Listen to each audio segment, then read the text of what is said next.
আমি আমি শুভেন্দু অধিকারী ঈশ্বরের নামে শপথ করিতেছি যে বিধি দ্বারা স্থাপিত ভারতের সংবিধানের প্রতি আমি অকৃত্রিম নিষ্ঠা ও আনুগত্য পোষণ করিব। আমি ভারতের সার্বভৌমত্ব ও অখণ্ডতা রক্ষা করিব। পশ্চিমবঙ্গ রাজ্যের মুখ্যমন্ত্রী রূপে আমার কর্তব্যসমূহ নিষ্ঠাপূর্বক এবং বিবেকসম্মতভাবে নির্বাহ করিব এবং ভয় বা পক্ষপাত, প্রীতি বা বিদ্বেষ রহিত হইয়া সকল শ্রেণীর জনগণের প্রতি সংবিধান ও বিধি অনুসারে ন্যায় আচরণ করিব।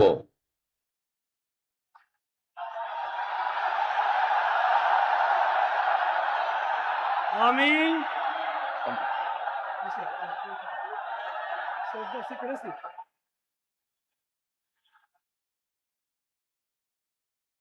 আমি শুভেন্দু অধিকারী ঈশ্বরের নামে শপথ করিতেছি যে পশ্চিমবঙ্গ রাজ্যের মুখ্যমন্ত্রী রূপে যে কোনো বিষয় যাহা আমার বিবেচনার জন্য আনিত হইবে বা আমি জ্ঞাত হইব, তাহা মুখ্যমন্ত্রী রূপে আমার কর্তব্য সমূহের যথাযথ নির্বাহের জন্য যেরূপ আবশ্যক হইতে পারে তদ্গতিকে আমি প্রত্যক্ষ বা পরোক্ষভাবে কোন ব্যক্তি বা ব্যক্তিগণের নিকট জ্ঞাপন করিব না বা প্রকাশ করিব না।